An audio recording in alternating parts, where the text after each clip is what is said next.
जैसा कि हम लोगों ने देखा था पार्ट 3 में, जो धनानंद है उसे मार दिया गया है चाणक्य की मदद से चंद्रगुप्त मौर्य जी ने। और अब नया वंश स्टार्ट होता है जिसका नाम है मौर्य वंश, और जिसके पहले वंश के जो शासक है वो है चंद्रगुप्त मौर्य जी। तो बेसिकली अगर चाणक्य नहीं होते तो कुछ नहीं होता, कोई मौर्य वंश नहीं होता। तो इसलिए पहले चाणक्य से कुछ जान लेते हैं। तो चाणक्य जी बहुत ही बड़े सहायक बने अपने चंद्रगुप्त मौर्य जी के। और जो चाणक्य जी थे जब वो पैदा हुए थे तो वहाँ तो बहुत से साधु संत आए थे, और जैसे उन लोगों की हाथों की रेखा देखी तो वो चौंक गए और कहने लगे कि ये तो बहुत बड़े राजा बनेंगे।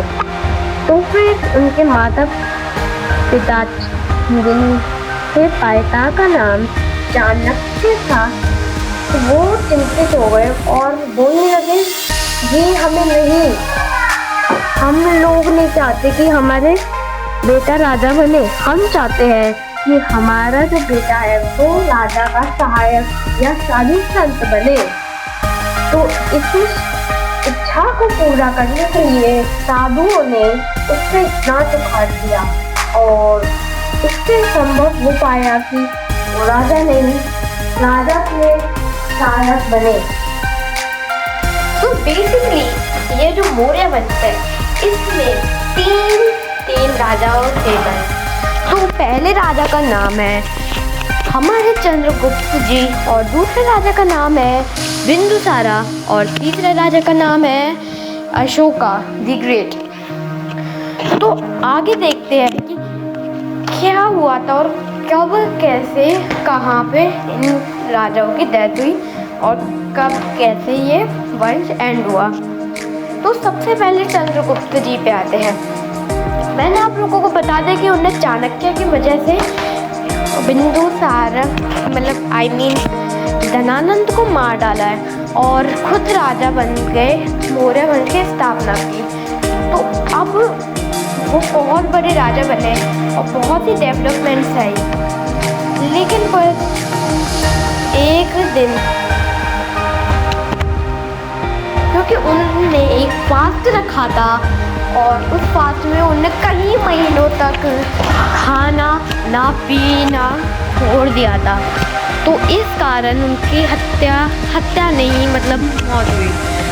और फिर आते हैं हमारे सेकंड राजा की तरफ जिनका नाम है बिंदुसारा। तो बिंदुसार एक बहुत अच्छे राजा थे और शासन काल में वो बहुत ही हेल्दी और ताकतवर थे। उन हर एक आज तक उस में जब भी उन्होंने लड़ाई लड़ी वो जीते, कभी भी हारे नहीं। और इसी वक्त में एक छोटा सा राज्य था, उस राज्य का नाम याद नहीं आ रहा, लेकिन उसी राज्य से मौर्य वंश का वो स्थापित हुआ था। तो उसमें विद्रोह होने लगे, टाइप ऑफ जो बिंदुसार थे उसके खिलाफ साजिश भी होने लगी। तो उनने अपने 2 बेटों को भेजा, पहले सबसे बड़े वाले सुसीमा, लेकिन सुसीमा उन विद्रोह को दबाने में असफल रहे, इसलिए उनने अपने दूसरे बेटे को भेजा सम्राट अशोक, जो बहुत ही आसानी से उन विद्रोह को दबा के आ चुके थे। उसके बाद बिंदुसारा ने डिसाइड कर लिया कि जो राजा बनेगा उसके बाद सुसीमा नहीं सम्राट अशोका बनेगा। हाँ, तो अब आते हैं लोग अशोका के पास।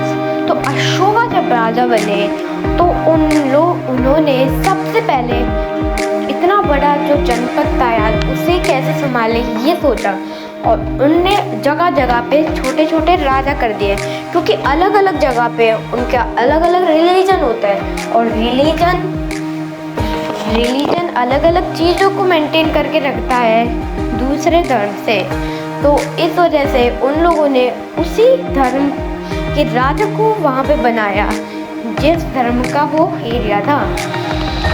तो ऐसे करके वो बहुत मगध साम्राज्य बहुत ऊंचाइयों पे जाने लगा और एक समय आया था कि वो बहुत ही ऊपर चला गया था अशोका के वक्त।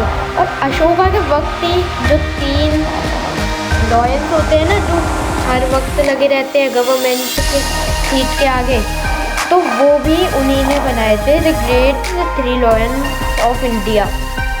उनको बोलते क्या वो याद नहीं है, लेकिन उसके अंदर 4 होते हैं, पता नहीं किसी को बोलते हैं। एक ना नासिक में उन्होंने बहुत बड़ी लड़ाई करी और बहुत लाखों करोड़ों लोगों की जान चली गई उस लड़ाई में, उनके साइड से भी और दूसरों के साइड से भी।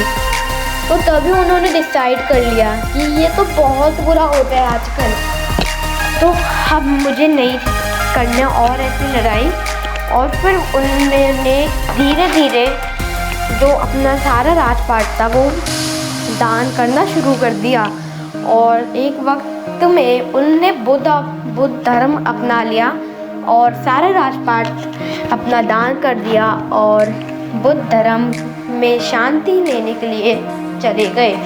और ऐसे जो मौर्य वंश है उसका अंत होता है।